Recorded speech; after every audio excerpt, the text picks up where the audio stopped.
This is total. Hey, what the hell are we recording? Yeah, and you're screwing up the intro. What about my part? It's supposed to be our podcast, right? Come on, man. I'm trying to be professional about this. You know damn well there ain't nothing professional about what we're doing here.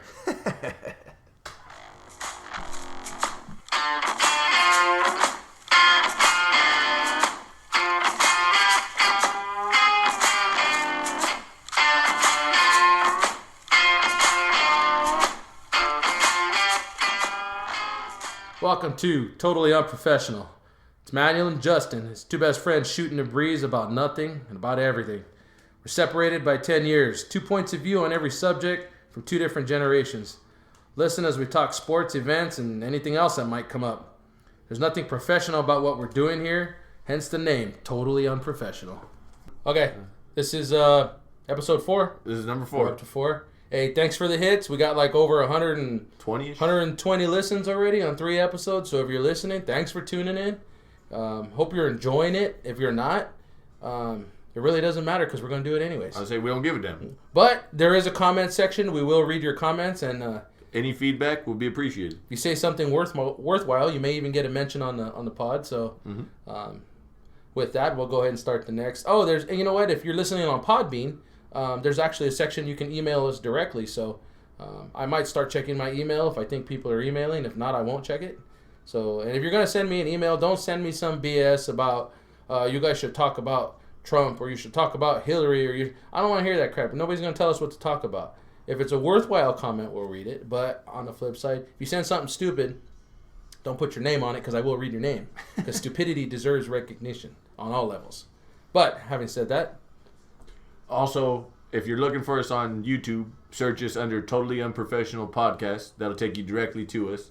And we're also on Instagram at Totally_Unprofessional. There you go. There's our Instagram That's plug. how you can find us. You get sometimes you'll get some pictures of us up there. Last week or Monday, Justin talked about having a picture of Jacob in the backhoe. That's up there. You can check that out. It's pretty cool. He does look like a kid in a candy store. I told you. That's pretty legit.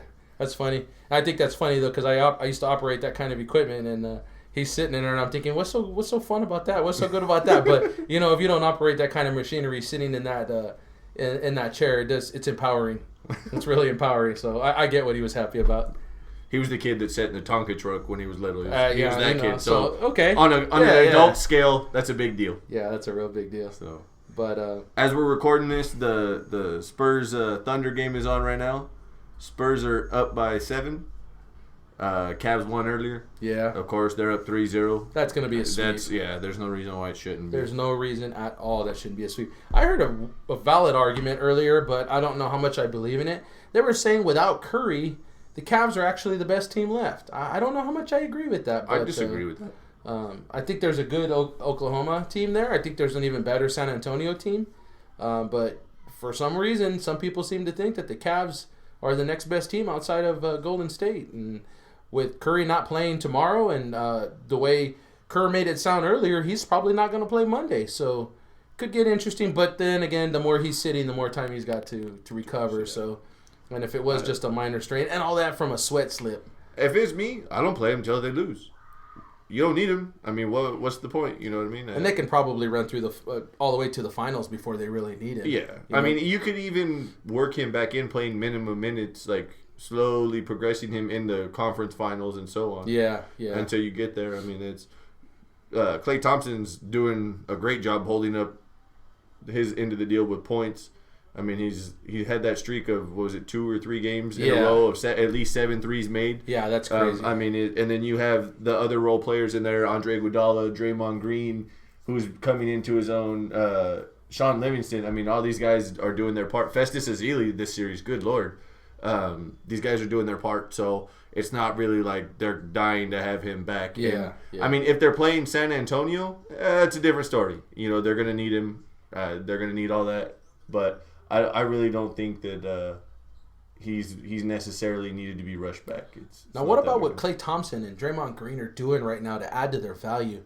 Now, I don't know what they were re-signed to or how much they have left. Klay got locked in for $80 million. Do you think he can get more if he was to opt out, or if he had? He might not even have an option. I believe it was 2 years ago. Was it 40? Might have been 40 million. I take that back. Draymond Green got locked in last year because the guy that they got to pay this year is Harrison Barnes. And they probably won't pay him, right? I mean, they got enough firepower with the other three. I think they pay him. He's a homegrown kid. Like, he came out of North Carolina. He was drafted by them. They love the stuff that kid does. He's a part of that young core. True. So I think you keep him and you tell the other guys that, hey, if you're willing to... And I think that he takes the discount because they have so much money out. It is a situation where they could be in a potential situation to say, hey, we'll sign you on a 1-year deal this year to keep you, with the money. Kind of like how LeBron's doing with the Cavs. Yeah. He'll be a free agent this year, but he'll be able to re-sign for more money this year than he was when he re-signed 2 years ago. So I think that that's something similar they might have in their back pocket. I don't see them letting him go. He's a good, strong piece of that young core of Draymond, Clay, Steph, and him. So yeah.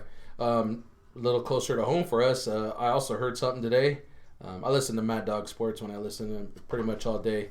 Good thing about cell phones, you got satellite radio. You can listen to it on your phone. And when I'm working on a computer at work, that's a good distraction for me to kind of keep my mind engaged. But they were talking about Boston taking the next step, and if they really wanted to, the guy they needed to go after was Paul George. Yeah, his deal is coming up.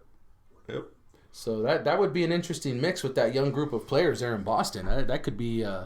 That could be the superstar that they need. That could be that one step to get them past the first round, maybe to compete farther down. I mean, that'd be fun to see, of course, as fans. But on the other side, you're wondering whose minutes get reduced at that point. Is it Crowder's minutes? Yeah, I mean, it's definitely going to be Crowder's minutes. I mean, I have a hard time believing that they want to move Isaiah Thomas back to the bench. Yeah. After seeing what he did this year. But I mean, it's and here's the hard part about that.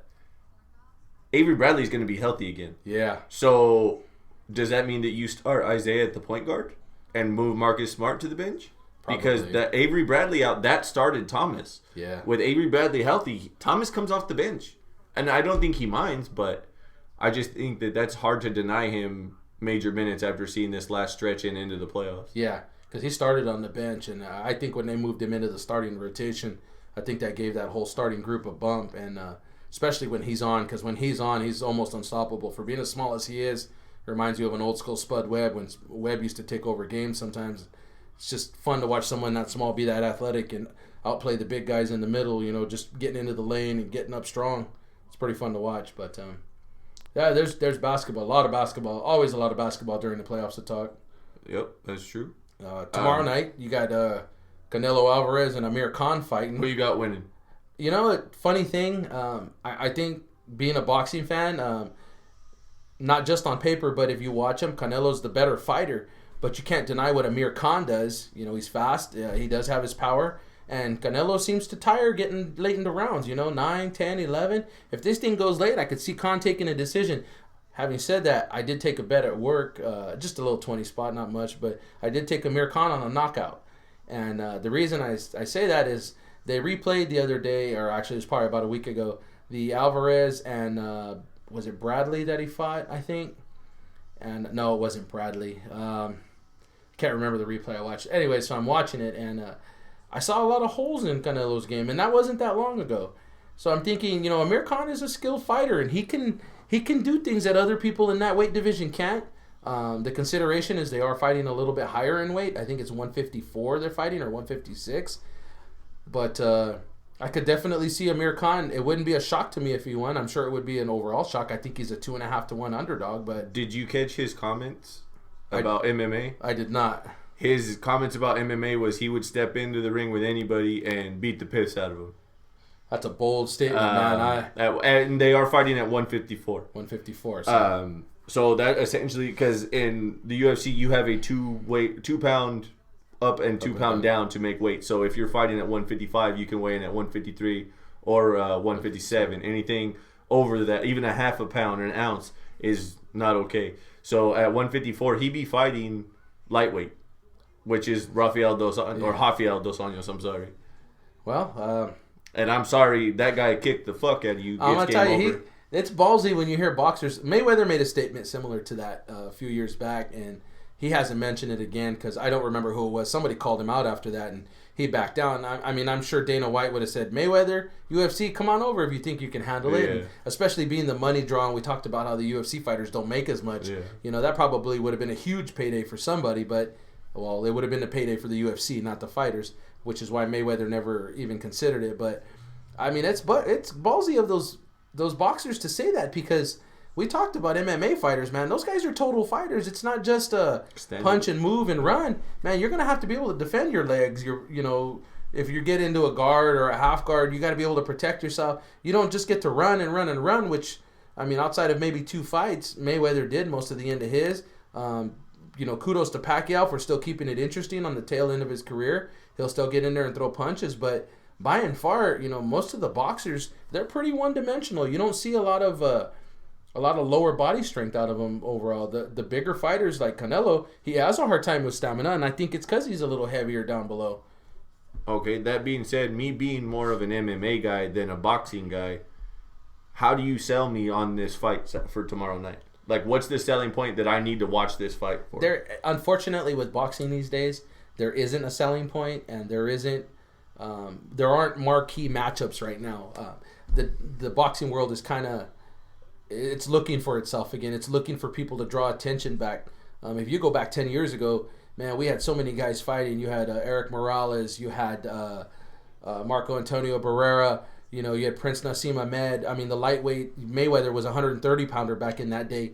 Manny Pacquiao's coming up from the 116-pound. I mean, you had so many fighters layered throughout the different levels that you could pick a division or two and follow them and have fodder for years. They've really kind of weeded down now. Olympic boxing isn't what it used to be, so guys aren't pursuing that as much as they used to. If there's a draw for tomorrow, it's Canelo Alvarez. His only loss is to Floyd Mayweather, and which, by the way, I think he was mismanaged during that fight. I think his corner gave him bad advice because if you're going to beat Floyd Mayweather, you're not going to beat him in a decision. That guy is the best probably ever at making in-fight adjustments and adjusting to whoever it was he was fighting, whether it was somebody big like Canelo or fighting somebody smaller like when he fought Manny. But the draw to tomorrow's fight is, can Canelo keep up the momentum he's got? There's some matchups coming up potentially at middleweight that could draw some attention. But really, like I said, the boxing world is still looking for itself right now. There's not anything where everybody goes, oh, I've got to watch that. We definitely got to watch that. Tomorrow's fight is a bigger fight of the year. They run 2 big fights. One's in May, Cinco de Mayo weekend, which is this weekend. And then in September, they run another big one. And if you're not on one of those 2 cards, you're not the marquee of the boxing right now. I'd say it's going to be an entertaining fight because neither one of these guys run. They both can fight in the box, so they'll get in that little phone booth and they'll throw punches. I think Canelo is going to have better power, but by and far, I think he's the superior fighter. But like I said, Khan will do some things, so it'll be an interesting fight to where you won't see anybody run. When you say mismanaged in the Mayweather fight, do you mean like they were giving him bad advice or just weren't giving him advice? Like, we've had this conversation before watching the UFC that like when guys are in the corners or girls are in the corner, and I'm like, dude, just be honest. Like if you're losing the fight, tell them, hey, you're getting like beating the piss out of you. Like, come on, we need you to step up here and wake up. Like some of these guys sit here and go, hey, it's pretty close. Like it's pretty close when damn well it's not. Yeah. So, I mean, do you mean like it's something similar to that, or that they saw something and they should have been telling him, like, hey, you need to be looking or moving? Or... No, if I recall right, I'd have to watch it again to hear everything, but one of the distinct things I remember was they were telling Canelo to box Floyd Mayweather. And for those of you who don't follow boxing or are not real familiar with it, you have technical boxers, 1-2 punchers, jab, jab, right cross, combination fighters. They throw combos and they move real well. They sway side to side. They're real good defensively. They're technical fighters, and then you got brawlers. One of my favorite brawlers was Arturo Gatti. The guy just got in and he mixed it up. That's all he did. The guy tried to be a boxer late in his career, but the guy was just, his heart was to fight. Mickey Ward, another guy, same way. Miguel Cotto, he'll stand in there and he'll bang the body and he'll punch. Anybody trying to tell their fighter that they can outbox Floyd Mayweather, I'm sorry.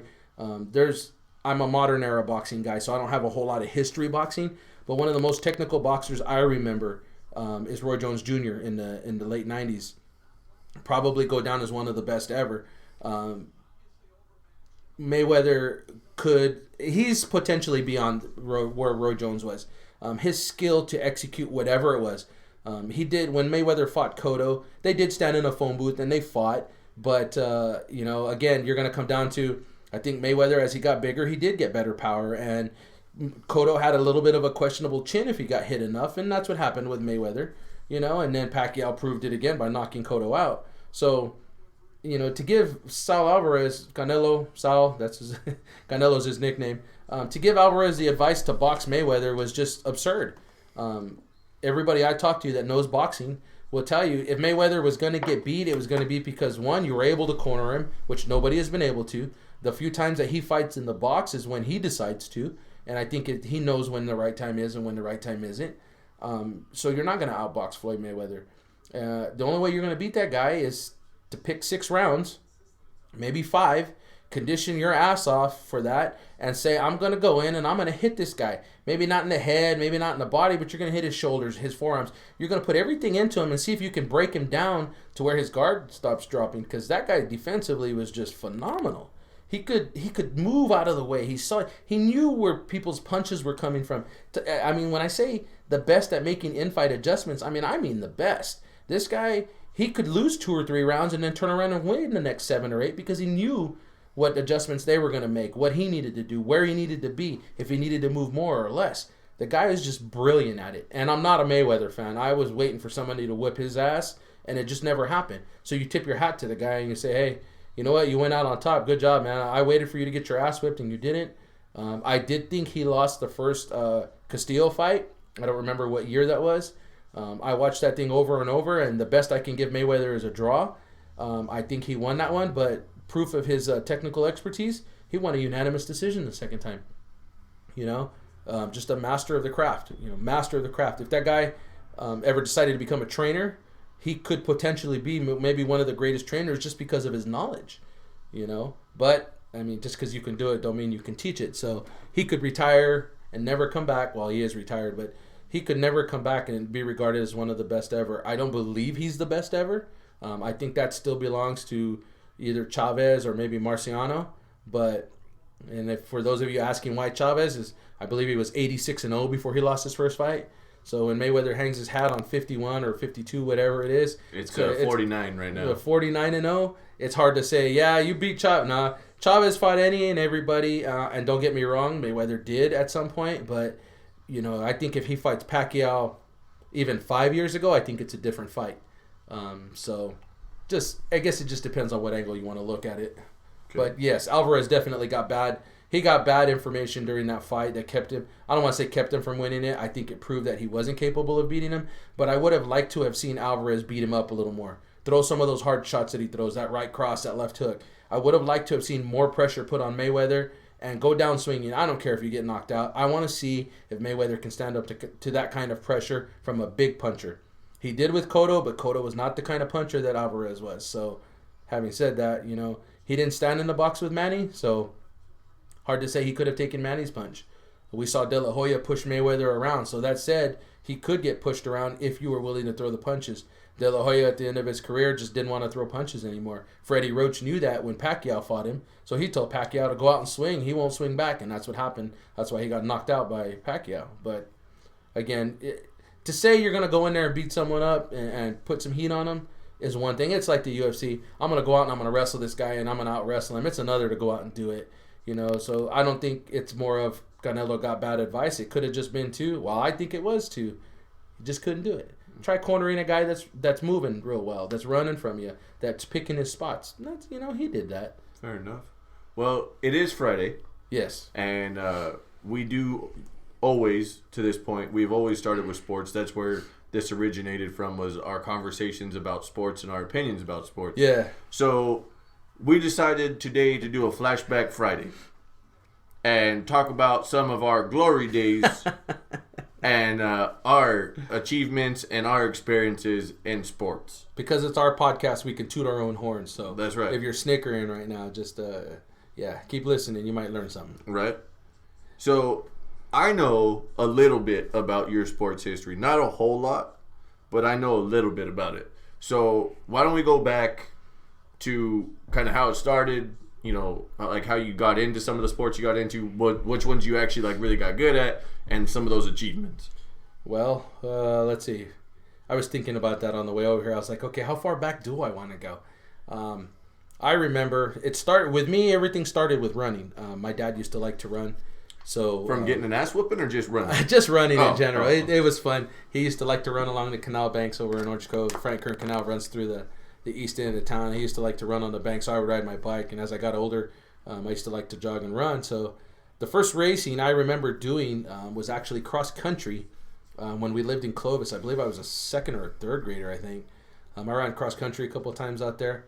I don't remember if I did well or not. It's a long time ago, and I'm getting older.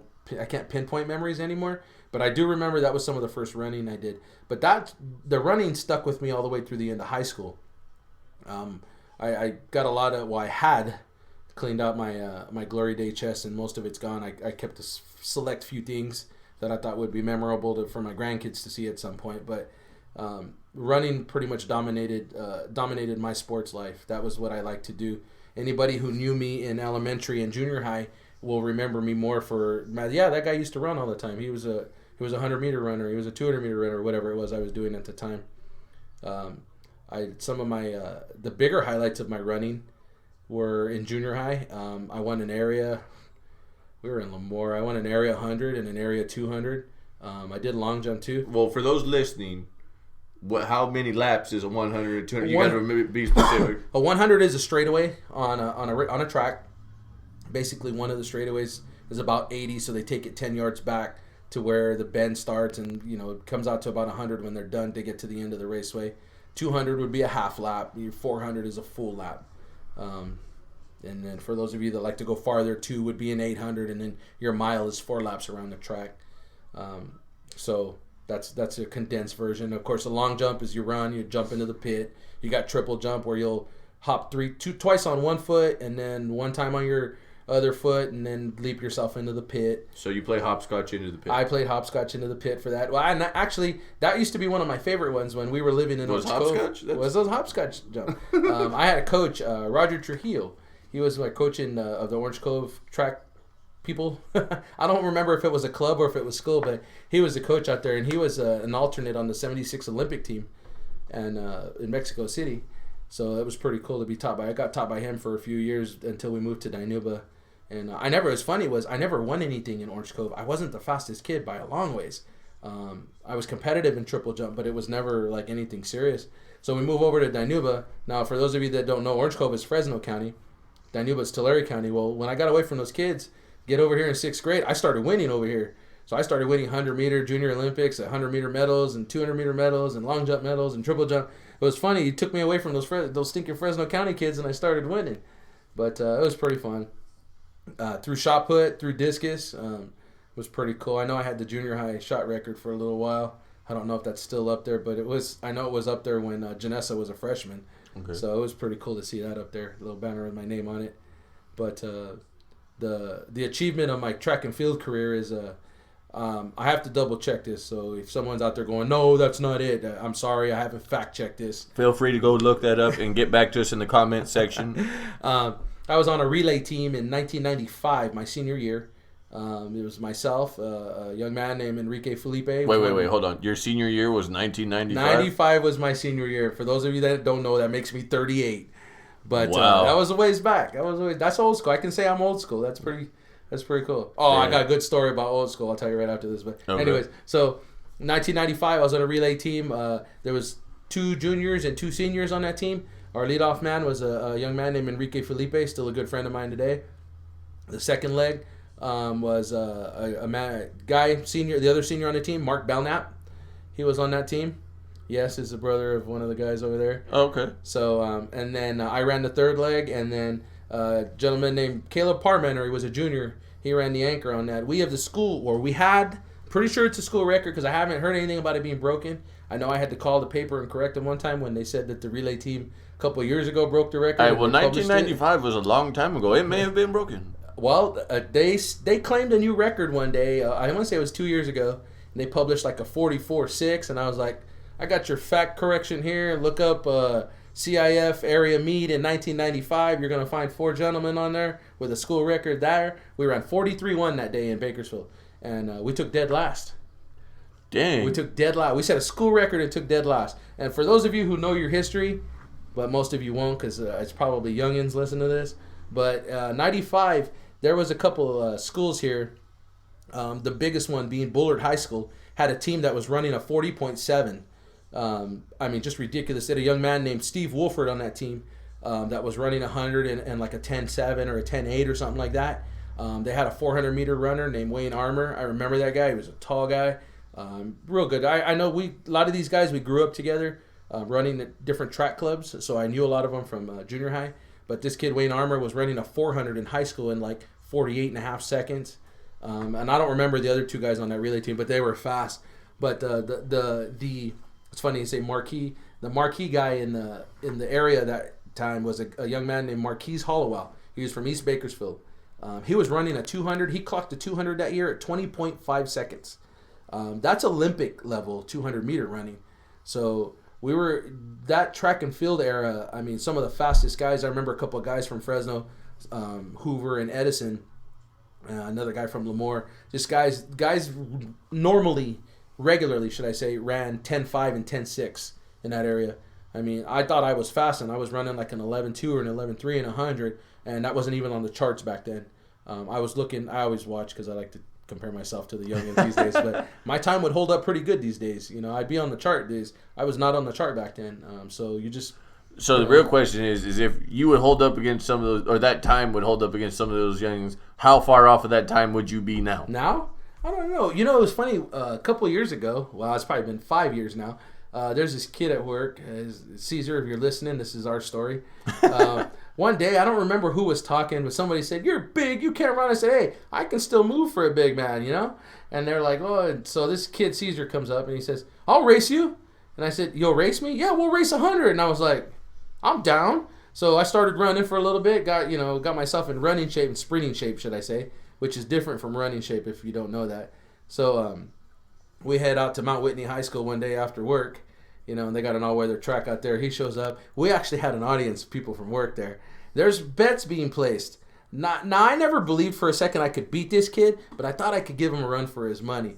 So we, there's dollar bills being passed around. They're kind of trying to figure out, the guy who's now my boss, I won't say his name because he's a boss, but he's my boss man now. He actually laid a bet on me to be within 5 meters with a couple of the guys for, I guess, a couple of bucks. And he's we're running. He's cheering me on. He won that bet because I think I lost by about 3 or 4 meters. Okay. But it was pretty funny. So, how young was this dude? Let's see. I think I was about 30 at the time, maybe 31. He was probably like 24. Okay. Young so whippersnapper. Yeah, I was just saying. And not just being young, he's a soccer player. Oh. And for if you don't know sports, some of the guys who are in the best shape are soccer players, the midfielders. They just run like crazy. Midfielders and strikers, they got leg power and they're fast. They got remarkable foot control. Soccer players, they're pretty athletic. If you don't believe it, get on a soccer field and get schooled, man. Some of these guys are real good. But, so we go out and we race, He jumped out to a quick lead because he just came out fast, and I closed the gap. I think he actually had like an 8 or 9 yard gap on me. He says he didn't slow down. I'll take his word for it. I made it about a 3 yard race. So they clocked him. He was at 12-1. I figure I was probably around 13, maybe under 13, which I thought was good. I'm 30 years old. I was going to say, at 30, 31. I'm about 290 pounds at the time. Hey, that's pretty fast. And nobody got in front of me either. I was going to say, that's a lot of damn momentum at that weight. Well, let's just say I ran a 100-yard race, and I don't think I stopped till 150 or 160 by the time I was able to slow my legs down. So the momentum of my body just kept going. That makes sense. But, in high school, I wish I'd have taken it a little more serious, but that was the big thing that I did. I ran track pretty much my whole life until I got out, and when I got to the military, you do a lot of running training over there, and I ran a 400 over there for our base games. It was pretty cool. I actually clocked something under 50 seconds, and that was unreal because I had never been below 53 before. But the conditioning you do at the military is different, and when you're running 2 miles a day for 6 weeks, you tend to get some leg strength, some leg endurance. So when we ran that, I was pretty surprised, and it excited a lot of people. But that doesn't go anywhere over there. But track was my main one. That's what I did. I played baseball until I got into high school. They were real big when I got into high school on making you choose sports. I would have loved to have played baseball, but track was my first love. So when the baseball coach told me, hey, you got to choose, you can't do both, I navigated the track. It was what I really loved doing. Plus the coaches over there weren't real hard, so I could miss practices and get away with it. You're not going to miss baseball practices and then be on the field. And quite frankly, I don't know how good of a baseball player I would have been, but I can tell you how good the baseball players that were in that high school were. In my time, I played with 2 guys that ended up getting drafted in high school. One to the Brewers, and I think the other guy went to the Dodgers, minor league clubs, of course. But I mean, there were definitely some good baseball players when I was there.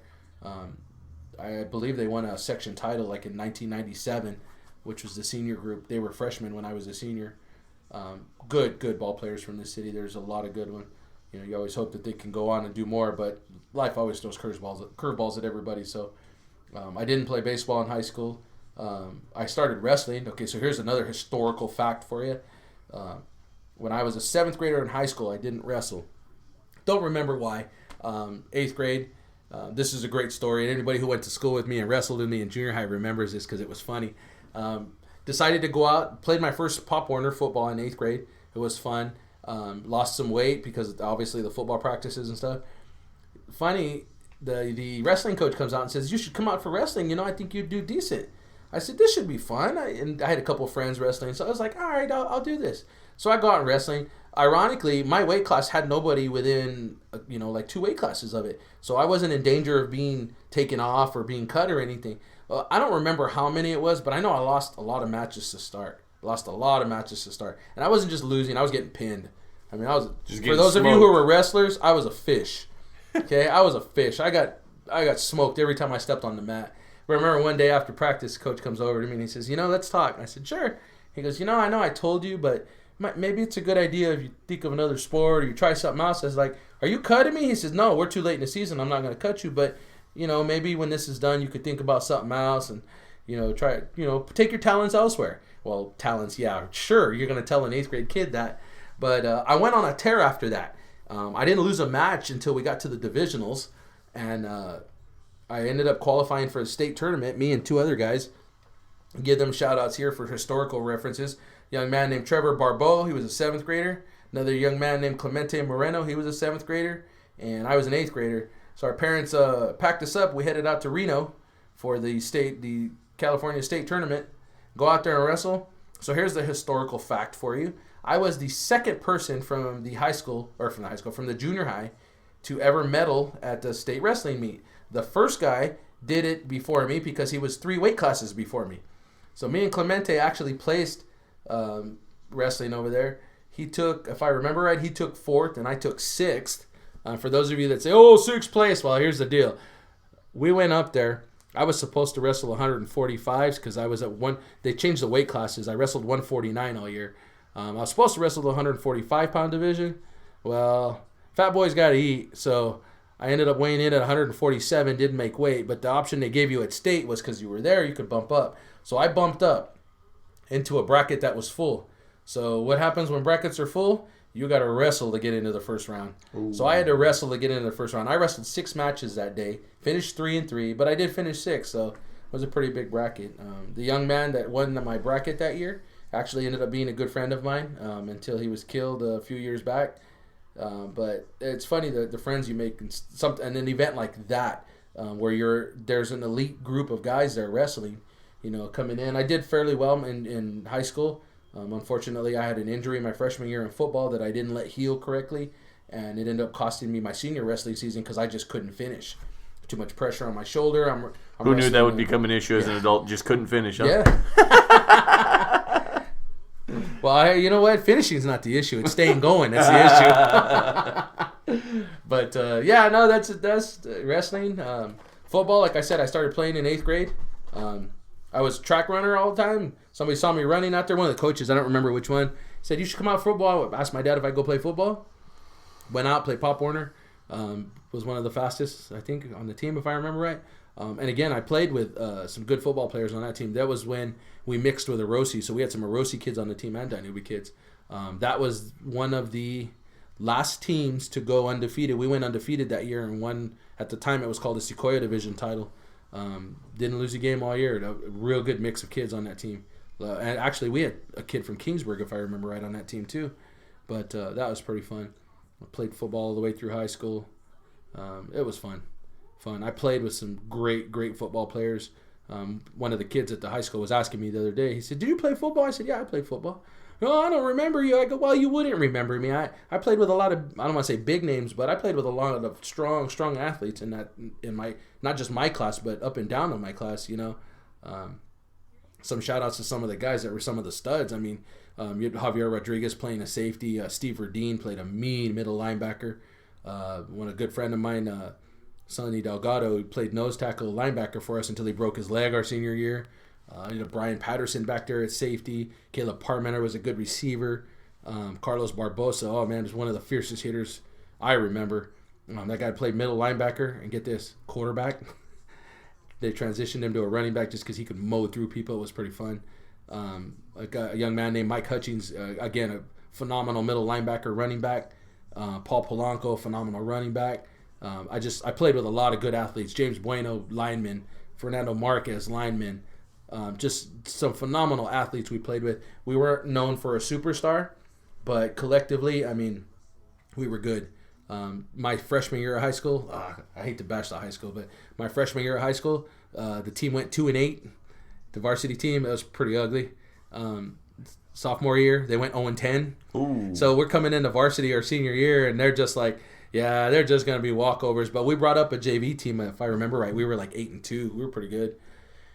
Came up, chewed it up, finished 6-4. Co-champs in league, lost the coin toss for the playoffs, but established ourselves back as being a legit football program.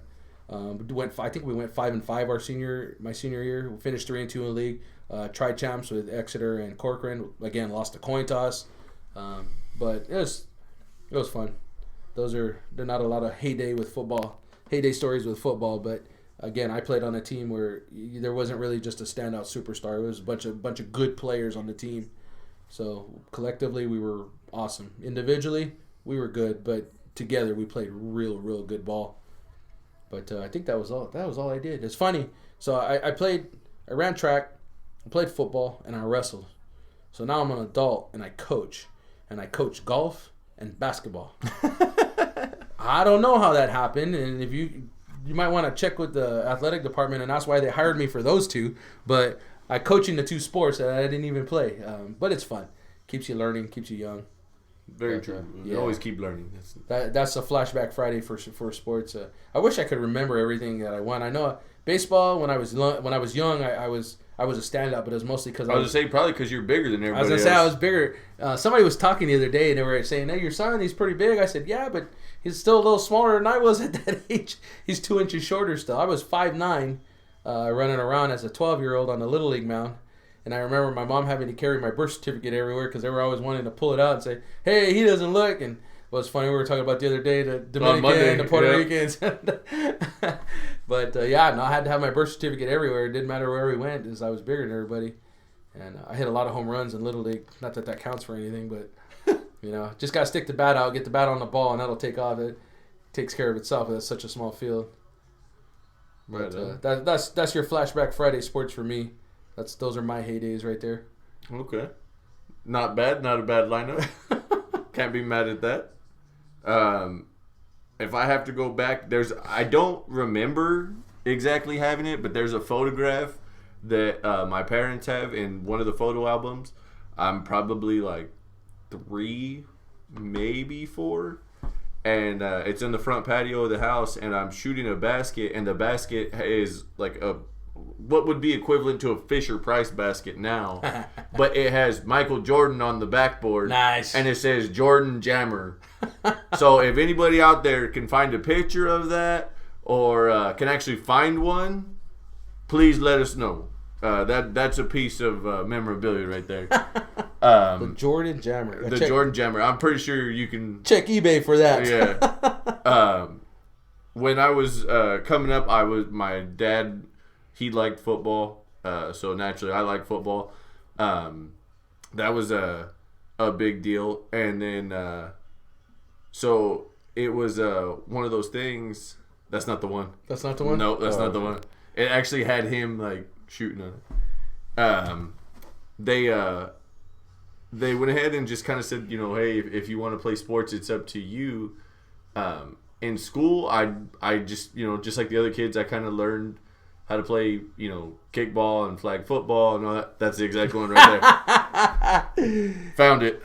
We'll make sure we put that up on Instagram. That's awesome. So, about the time I got to about 4th grade, I started playing baseball for the rec. I didn't really have like a serious interest in it. It was something that I just wanted to try, and it was okay, but it wasn't like, oh, I love doing this. I went on to play Pop Warner football, and the first year I did it. It was cool. I mean, it was a learning experience, but it was pretty cool. And then the second year, I actually had to quit after like 2 games in because they had weight requirements. Oh, I remember that. Each team. So if you were on the junior team, it was a certain weight. If you were on the senior team, it was a higher weight limit. Do you remember what the weight limit was? I don't. Not off the top of my head. Just one more quick flashback to me. Our weight limit when I was in Pop Warner as an 8th grader was 155 pounds. See, it had to be somewhere around like 155, 160 if I'm not mistaken, but I don't remember exactly off the top of my head. Any of you that played for the Dolphins, hit us up, let us know. So I couldn't make weight, and I was so like upset that I had to quit because I was more worried that my dad was going to be upset that I was quitting. Okay, so hold on. Were you overweight or underweight? Overweight. I okay. couldn't get down to be on the weight for the senior team. Like, I couldn't cut it because I was in a growing period. Yeah. There was nothing I could do. I used to practice out there in like full cut-off sweaters, would just cut the sleeves off and just go. We tried everything to try and help cut the weight, and it just wouldn't go. It was just one of those things where I was a growing boy, and it wasn't going to change anything. So I quit that. I continued to play basketball, like for the school and stuff in elementary school.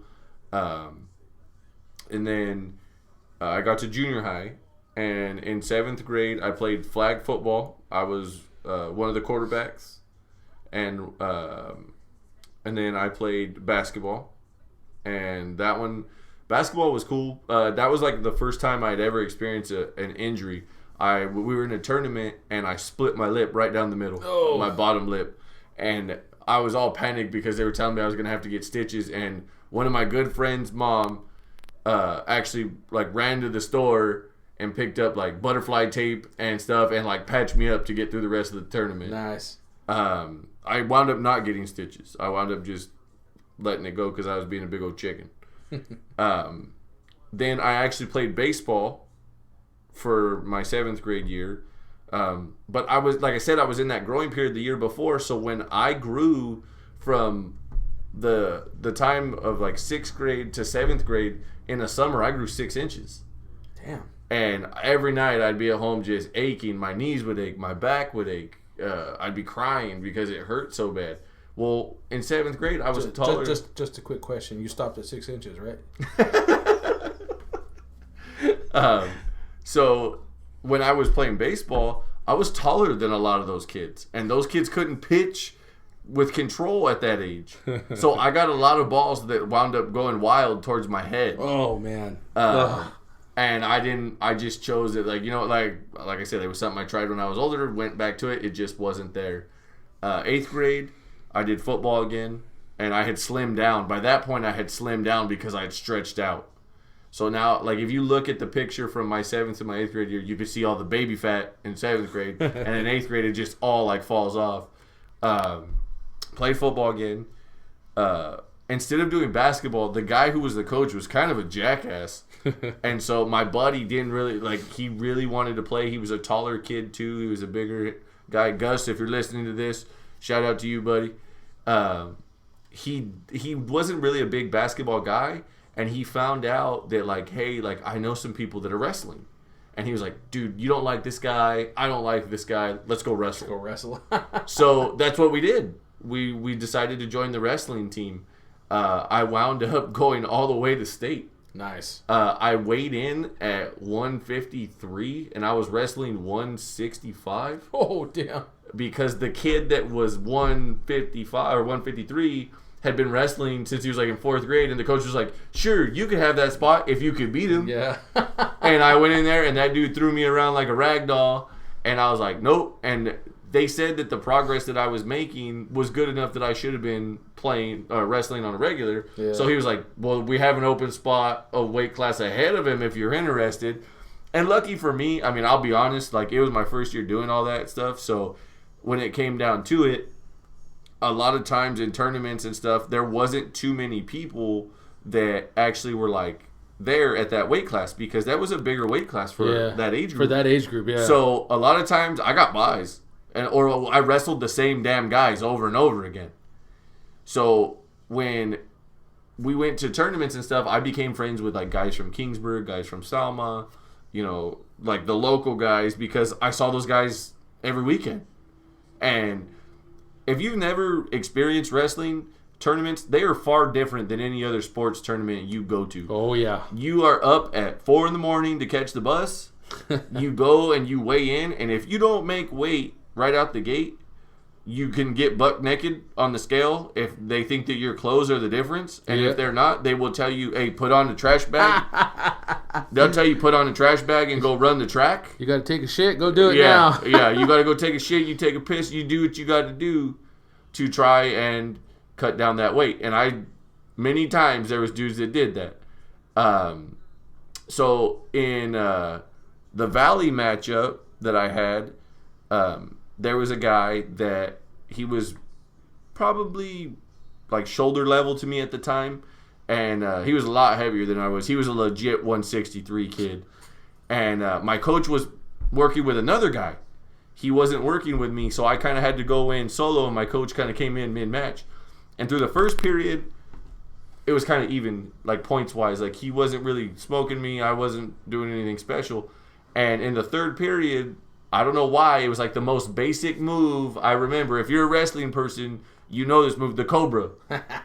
It's like one of the most basic moves they teach you right out the gate. Oh, and this kid, I don't know if he was just gassed because he was heavy, but he dropped his head. And as soon as he dropped his head, the light bulb went off. And I dropped down, grabbed him by his neck, caught his arm, spun him over, and held him long enough for the count. And I wound up taking 4th in Valley, which got you to state. Top 4 was in Valley got you to state. So it was supposed to be me and 3 other guys, but only 2 of them went. So there was 3 of us in the 8th grade with a hotel room in Sacramento. And the wrestling tournament was right near what is now the Sleep Train Arena. At the time, it was Arco in Sacramento.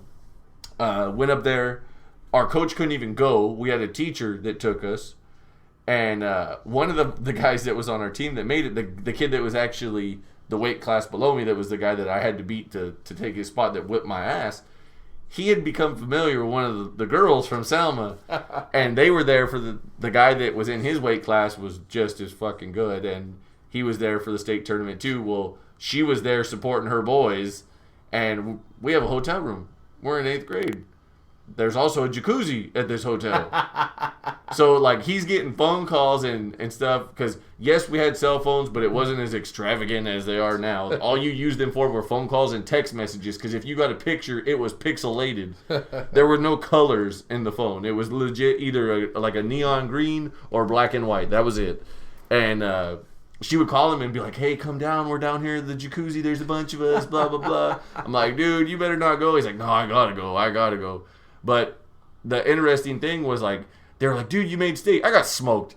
It was double elimination. First 2 matches right out the gate. It was like the dudes that were there were like grown-ass men, and I was not going to do anything to be able to stop them. Well, taking 4th, you're going to get seated towards the bottom of the bracket, yes. which means you're going to wrestle 1 or 4 or 5. And my second match ever in 8th grade, my coach comes up to me and he goes, I just want you to know, just use what we've taught you in practice. Just go in there. You'll be fine. He said, this kid's kind of big, but you'll be fine.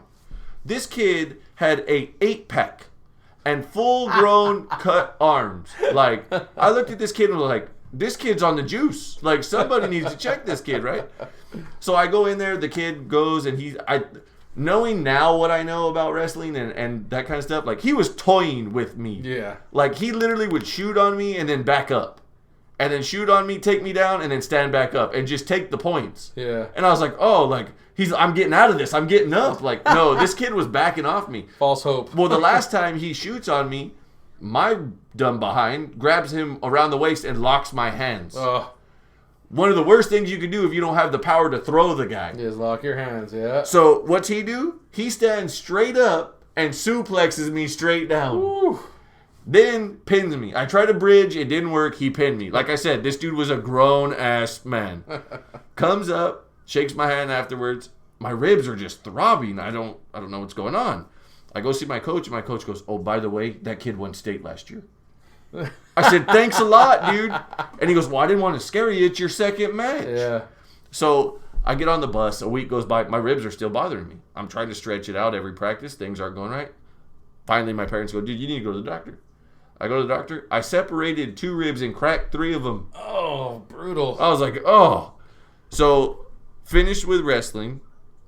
And then as I was graduating from junior high, or the advancement ceremony, as they call it now, I was told, hey, basketball for the high school starts right away. Like, we're talking like a week after school's out, summer program starts, you get your butt in there. And I had a friend of mine who was a year older than me that was already playing basketball, so I kind of reached out to him, and he got me set up and everything. I went out there, first day. I was like, okay, I don't know nothing about high school, organized basketball. Like, this should be fun. Well, it's summertime, and when you're a kid, the first thing you want to do is eat junk and stay up late and all this stuff, right? Oh, yeah. So I'm thinking, okay, I'm going to go ahead and I'll eat a couple hours before, and then I'll be fine. Well, first thing right out the gate, I go walking into the weight room, and I see, like, there's a puddle outside, and I was like, oh, it's like right by the water fountain. I walk in, and my buddy goes, hey, man, you didn't step in that puddle, did you? Like, you went around it, right? I said, yeah, why? He goes, because one of the guys was pretty messed up, and he pissed outside the weight room. I said, are you kidding me? It was one of the senior guys. I was like, oh, man. So that was, like, right off the bat, we're there, and then he's like, we're lifting, and then we practice. And I was like, oh, okay. So we go into practice, and immediately it's running and conditioning because nobody's been playing basketball. Yeah. It hasn't been in season. And Summer League, for those of you who don't know or don't have kids that play in Summer League stuff, the schedule is it's just the month of June. You would play 2 games a week, sometimes 3 games a week, depending on how many were in a night. And that was it. You practiced the first week right after school, and then you just played after that. And every once in a while, they might throw in a practice here or there, but for the most part, it was just games. So they're running my ass into the ground. Right out the gate, all of a sudden my stomach starts burning. Well, for lunch, I had a sandwich, and then I was like, okay, that should be good for now. Later on in the afternoon, I had salsa and chips for a snack. That was a mistake. Yes, it is. So my stomach's on fire. I'm running, we're running up and down the court. I'm like, oh man, I don't feel good. All of a sudden, I start to feel it in my throat. I'm like, oh, this isn't good. I literally sprint out the gym doors and go to hook a right where I know the trash can's at. I missed the trash can by about 1.5 feet. Oh. I'm like, oh, well, there's no janitor. It's the summertime. He's off doing some other stuff. And I'm looking around. I'm like, well, I'm leaving it. So I walk off and go back into the gym. Next day, we're at the second practice. The varsity coach is who's running everything. Not the freshman coach, the varsity coach. And he goes, hey, I know you. And I said, you do? I said, I didn't play basketball last year. I wrestled. He goes, no, I know you. I had to clean up your throw up yesterday. That's not a great way to make a good first impression with the varsity coach. Brutal. I went, oh, damn. So that summer was a little bit of a learning experience. Yeah, I would imagine so. Freshman, I played football, but there was no freshman team because the JV team didn't get enough numbers. Yeah. So they moved everybody up. Everybody goes up. It was a solid team. I mean, we were pretty solid. I think we finished 8-2 or 7-3, something like that. I came off the bench and then wound up becoming a starting D lineman. I was like the third string tight end, but the D line was where was the bread and butter. But when I started playing basketball in the summer and then went to football and then played basketball again after football season was over, I got kind of burnt on jumping from one thing to another without getting any type of break and just practicing and homework and that kind of stuff. So when I went into basketball my freshman year, it was the guy who is now the athletic director at the high school here in the town we live in. He was my freshman coach. And I wasn't going to play basketball. He called me, and he graduated with my sister, and he said, "Hey, man, aren't you coming out to play basketball? I know you like playing basketball." I said, my parents are out of town, during the week of tryouts. I don't have a ride. I don't really think so. And he goes, "No, come out. I'm telling you, come out." Well, as a freshman, like I said, I hit that growth spurt in junior high. I was one of the taller kids. So, and I'm not very athletic at the time. Like, I didn't have athletic moves. I was slow. So naturally, he just put me in the post and was like, "Here, I'll teach you all these post moves, and you can play the 4 and the 5." So I did that. We lost 3 games all year. We went 21-3. Nice. We were 10-0 in league. My mom still has the newspaper clippings in the frame from the team picture and the little clipping that came out after we took league. It's the only time I've ever seen a freshman team get a plaque for having a year like that. Really? I have a plaque. It says Central Sequoia League on it, and it has our 21-3 record, and it says 10-0 in league. Nice. I've never seen that since. Like, I've seen teams go undefeated in the boys program and not get anything for it, and we got a plaque that year. Wow. So as that wound down, I just decided I wasn't going to do football no more. I was like, I'm just going to stick to basketball. Basketball is going to be my bread and butter. And in between my freshman and sophomore year, they opened up a new gym at the junior high in town. And every day during the summer, it didn't matter if we had a game that day or not, I was playing. You paid $1, and it was from 6 to 10 o'clock at night, open gym, to as many guys as you wanted until it closed. And you'd get 30, 40 guys out there. So if you lost, you were sitting for a long time. And so I had to learn real fast. And I actually got hooked up through a mutual friend with a couple guys that lived near the park, and they played street ball. And that was my first introduction to playing pickup ball like that, playing out on the street. And once I got into pickup ball, I was hooked. Like, I would go find games in places. I would call people and be like, "Hey, meet me here. We're going to go play ball." Like, that was back in the day before all the technology of video games now, where even though, like, we had guys on our team that played many different sports, but if you called them and said, "Hey, we got this many guys, we need one more," they showed up. Like, you would have, enough heads to play 5-on-5 or 4-on-4 out there on a regular basis because kids wanted to be outside. Wanted to play outside, not like now. It was a regular thing. So from then, it transitioned into me playing on the JV team where I became a captain and I played all 5 spots. Suddenly, I had that lengthy range. To my knowledge, I've heard this said to me before. I don't know how true it is. I'd have to talk to the school and find out. I was told that I tied the school record for threes in a game as a sophomore with 7. I've heard that before too. I don't know how true that is. I don't know who holds the record or if that number is accurate, but that's what I was told several times during that year. I know exactly. We were playing in Lindsay. It was over there at their place. We were there. I didn't have a 2-point attempt. I was 7 of 10 from the 3-point line. I didn't even have any attempt from the 2-point line. Nice. We just ran a bunch of pick plays that wound up getting me open. And that night, the bucket was 10 feet wide. And I just was on it. And that was the first time I had ever had to deal with any outside interactions. One of the parents from a kid from Lindsay, the kid had 20 that night. He put up 20. They lost. We won. And I had 21. And the dad of this kid comes up to me after the game and goes, "Hey, I just want to tell you, that was a hell of a game." And I said, I appreciate it. Thank you, sir. And he goes, "I tell you what, I want to know what the hell you got in that arm, kid, because my son had 20 and you had 21. And I started laughing, and I was just like, okay. Like, I didn't really know what to say. And, I had a couple coaches talking to me about it and stuff. And my mom was at the game, and she was like, "Oh, that's nice that he got some recognition a little bit." But that kind of sparked me becoming more of an interest on the varsity team. Because from there, we kind of played some really strong schools in situations where we struggled. Like, we wound up tying league with Exeter that year. We didn't have that same outright movement, which there was some chemistry issues because some guys got moved halfway through the year where, like, a guy started on varsity, he got moved down, they moved a different guy up. It kind of threw off the chemistry, I think, knowing what I know now as a coach.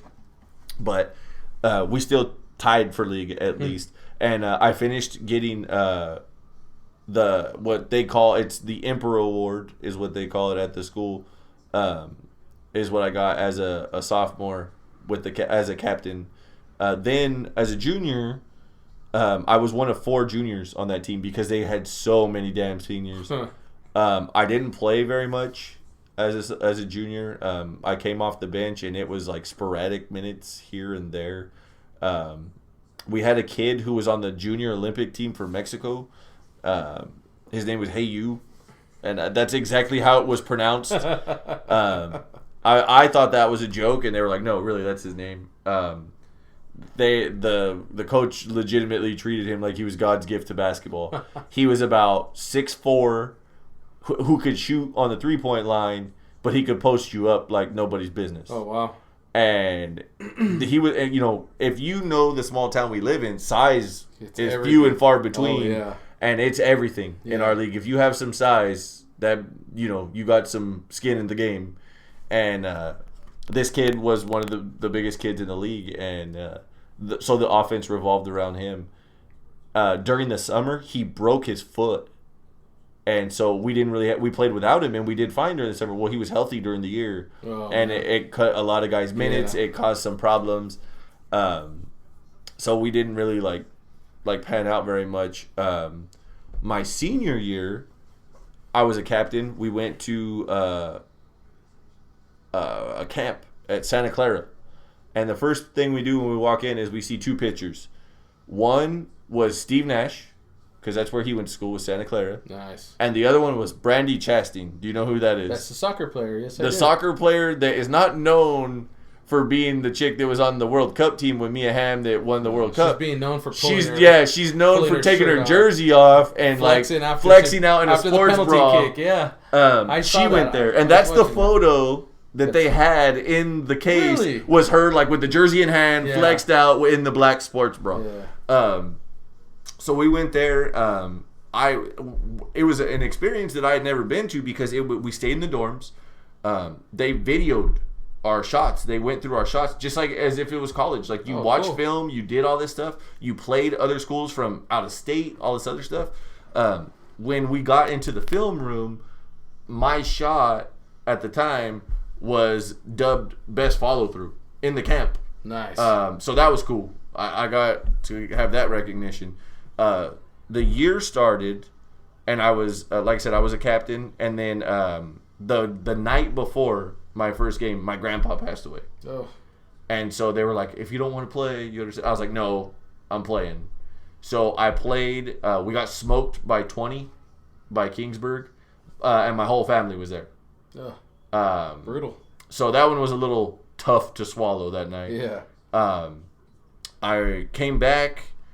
You want to talk about some bullshit politics behind the scenes, and this is high school. I went and missed 1 day for his funeral. I came back. I was no longer a starter for the rest of the year. Figure that out. Yeah, some coaches are like that. So we continue on to the season. We get into a tournament. We're in the Kingsburg tournament. Now, if you are a Raider fan, you know who David Osbury is. Mm-hmm. If you live in the Valley, you know who David Osbury is. He was a tight end at Lemoore High School who wound up going to USC and eventually got drafted by the Raiders. Mm-hmm. He was the same age I am. He graduated in the same class in 2006. When we were in Kingsburg for this tournament, we played Lemoore. But he did not play because the football team was in playoffs. Oh. So he was sat on the bench, but he was in sweats and a hoodie and just hung out because he was there. Big dude. I mean, that's one of the most monstrous dudes I've seen, in person as a high school kid. He talk about a grown ass man. This dude was a monster. But then again, going D1 to USC, you gotta be. You gotta be.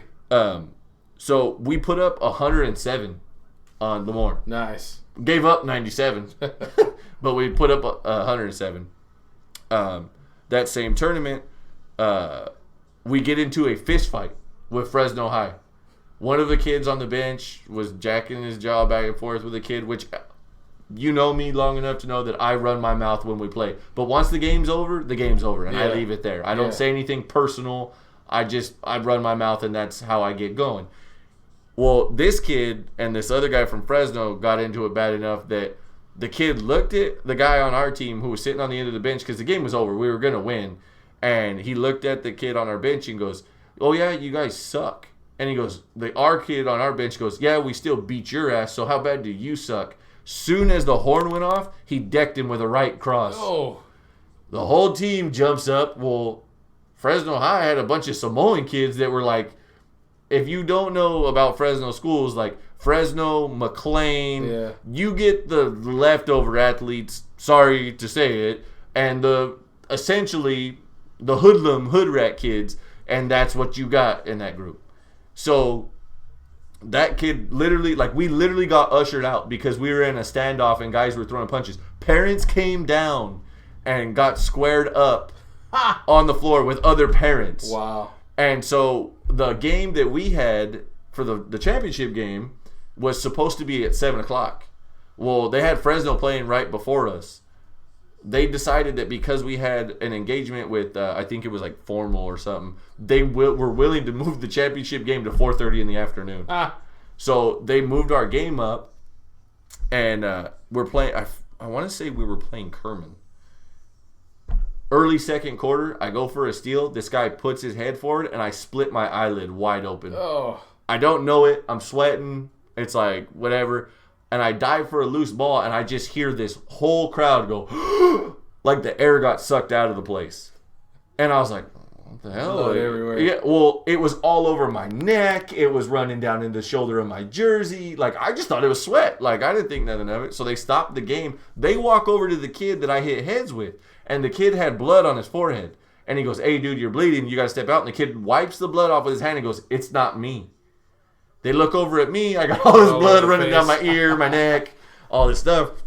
So they tell me, like, "Hey, you got to go." Well, because they moved our game up, the trainer wasn't there yet. Oh, geez. So we got this kid who's, like, filling in, and I'm sitting in there, and as I'm walking through the hallway and they're ushering me to the trainer's room, they're like, "Don't look in the mirror."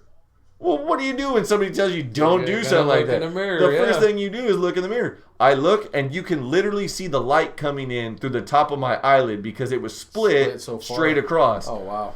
So I was like freaking out because now I can see through two spots, and they take me in there, and the guy's like, "I could just like clean it up and put butterfly tape on it and tape the Band-Aid on it on each side." And I was like, "Do what you got to do, man. Like, I'm trying. We're in the championship. Like, come on." So he does that, and they get the blood out of my jersey. So because obviously in the CIF rules, you cannot have blood on a jersey. You either change jerseys or you just don't play. Yeah. So they clean me up. I finish the game. The picture in my coach's classroom. He's a teacher at the high school still. He's a history teacher. He still has the picture. I have a 5x7 of this team photo where we're holding the trophies. There's tape across my eye, and it looks like I was in a boxing match because it was swollen. I couldn't see out of half my eye. I went from there to the emergency room and got, they were going to say, "Hey, we're going to put 8 stitches in your eye." I said, "Do I have an alternative option?" And they said, "Yeah, we can use glue like they use in the military for flesh wounds." I said, "You go ahead and give me the glue, because if you give me stitches, I got to have a needle in my eye, right, to numb that." And the guy goes, "Well, technically, yeah." I said, "Well, then technically you need to get out the glue." And my being uneducated about it, I thought it was like Elmer's glue. Like, it's not. Like, he held the thing open, stick glue, closed it up. Yeah. It was cool. I still do have a light scar, but it's nothing bad. That year, I also got a concussion that year. I'm standing in the middle of the paint. I'm the only guy back, and I go to take a charge, and the guy drops his shoulder and plows through me, and my head bounces off the floor. Now, during the game, I'm pissed because I got taken out, and I couldn't tell you what happened in that game. Like, the coach, one of the assistant coaches, I kept asking him, "Why am I not going back in? Why am I not?" And he's like, "You're hurt." And I was like, "I'm not hurt." And he goes, "Dude, you asked me several times, did I get the charging call?" So I was like, I didn't even realize what was going on. That experience, now looking at like such the big emphasis on concussions, it's interesting to think of like how I was. Like, the lights were on, but no one was home. Like even for days after that, I had issues with light. I had issues where my legs felt like jello just walking around. Like, it was weird. It's I don't want to say it's an out-of-body experience, but it's this weird thing where you're there, but you're not, and you're aware that something's not right. Yeah. So that was kind of like how it went, and we wound up not doing anything as far as league or anything like that. We went into the playoffs, and we won the first game against Wasco. It was a home game. I actually made the last basket in the school gym for my senior class. Nice. So that was kind of a little cool thing that I got to have. And then we went on to play Washington Union. Well, for those of you who know the Valley, the guy who's now the AD at Dainewa High School, he played against Deshaun Stevenson when Deshaun Stevenson went to Washington Union. Now we're at Washington Union, and I'm a senior, and we're playing Trayvon Willis, who had a full ride scholarship to Memphis. Yeah. Who eventually went academically ineligible after his first year and transferred to San Diego State and played for Jimbo Fisher and had a great tournament his senior year. I got to play against that guy. Let me just tell you right now, that guy is a bitch. He socked our point guard in the face because our point guard had a dunk on him, and he straight up gave him a black eye by halftime. Oh, jeez. So, got to play against that guy. That was cool. Finished that, and then as I was a senior, I was 18 because my birthday's in December. So the last half of my year, I was already 18. I started getting a couple guys asking me, like, hey, man, like, you know, I played with older guys a lot of times, like just pickup games because I didn't play baseball. I didn't do anything after basketball. So what I did was I found other guys that were in adult leagues. And so my first adult league was in Fresno like a month after the basketball season was over. And nice. You want to talk about welcome to being an adult? I was playing guys from Fresno Pacific. The one game my team won all year was because one of the guys dunked and bent the damn rim and they couldn't fix it. And we won by forfeit because their guy broke the rim. Nice. That was it. I mean, other than that, it was straight ass whoopings. Nice. So, I mean, and now knowing both of us now, we play in an adult league now. Yeah. So that's kind of how that all came about into the adult leagues and everything else. So that's why basketball is such a big deal to me. It's always has been. Football, I love football. I'll still play pickup games here and there for football. You know, Thanksgiving, stuff like that. Like, it's fun. But basketball's always been my thing. So that's my Flashback Friday for sports. I don't have any huge records like you do, but I got some good memories. I got for sure. Just a quick story before we wind this up here. You know Louis. Yes. Right? Yeah. He's a part of the biannual Vegas trip. Yes, he is. Which reminds me, it is Friday. It's just you and I. We got to talk about the second Vegas trip. Well, we're pushing time, but okay. So let me, real quick, I'll tell you this about Louis. So we're talking about old school, right? So you remember, I'm sure you remember, but it goes back to when I was in school. You know, you always tell, I forget, I think it's an Eazy-E song.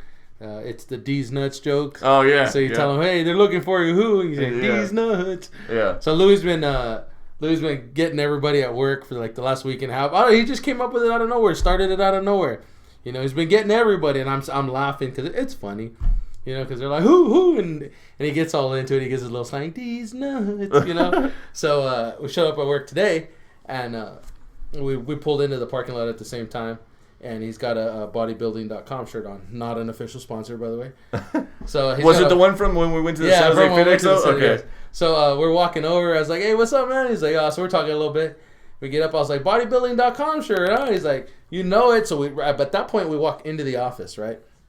So I was like, where'd you get that shirt? What you know about that place, man? He's like, fool, they sponsor me, man. I'm swole. And I started laughing. I was like, hey, you know who else they sponsor, right? He goes, yeah, these guns, man. Check this out. I was like, nah, dude, for real, on the real. You know who else they sponsor, right? Now, mind you, we're in our meeting room at this point. Oh, jeez. So there's a bunch of people there already. I'm all, you know who else they sponsor, real, right? He's like, who? I was all, These Nuts. Dude, that place erupted there. Damn. Because he's been getting everybody for the last week.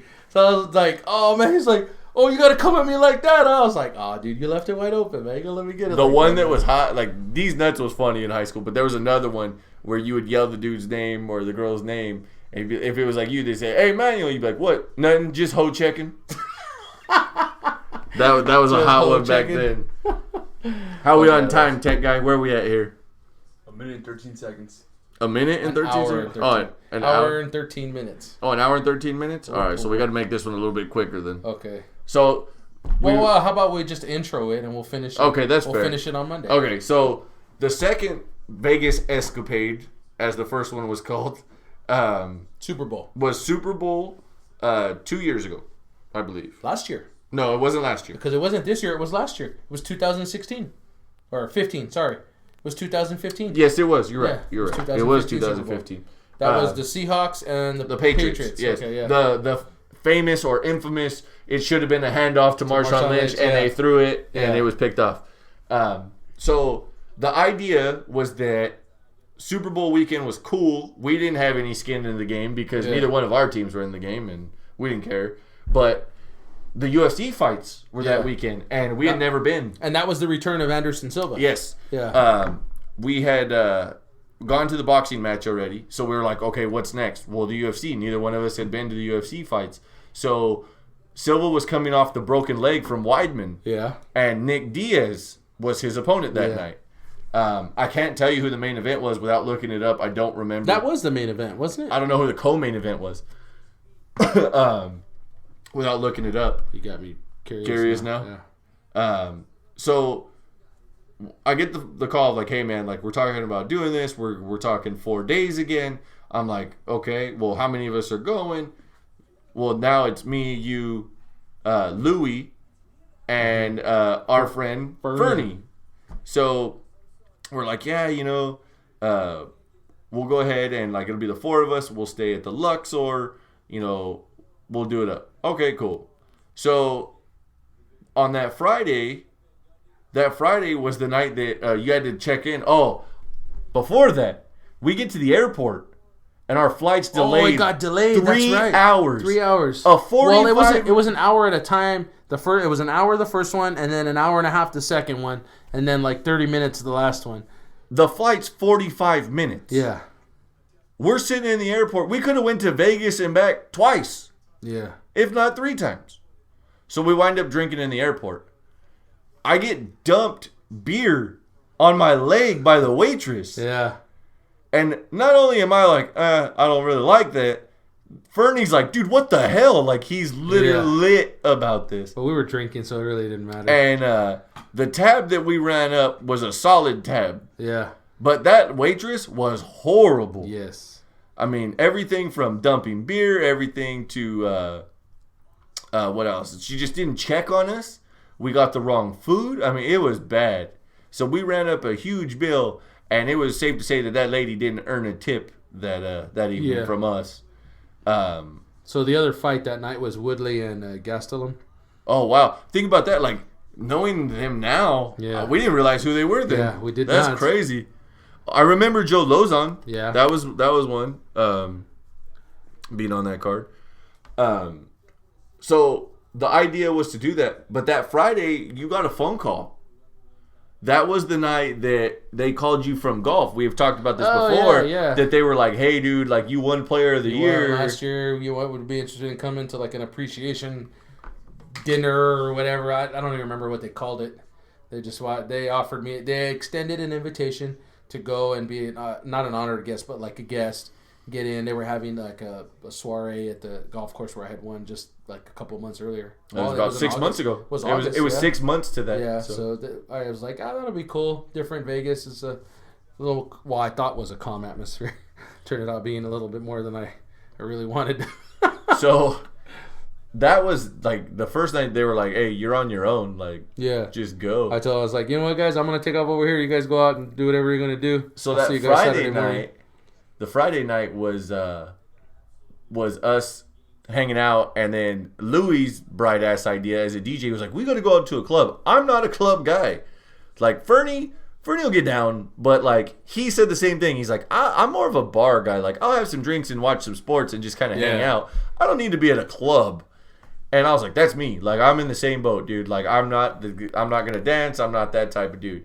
We go, that club that we went to, which I will not say their name, sucked. The DJ sucked. The crowd sucked. I mean, it was just horrible for a Vegas experience.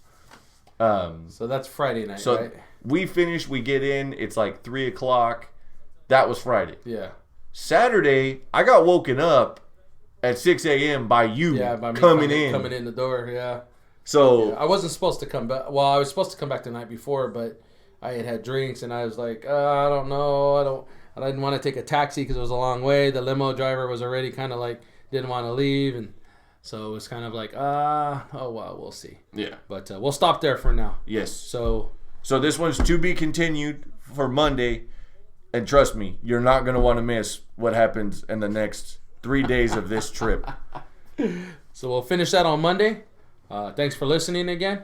Like we said, you can find us on Instagram at totally_unprofessional. YouTube, search Totally Unprofessional Podcast, and we're on Podbean, also Totally Unprofessional. Right. So if you're looking for us, make sure you leave some comments. If you like what you hear, spread the word.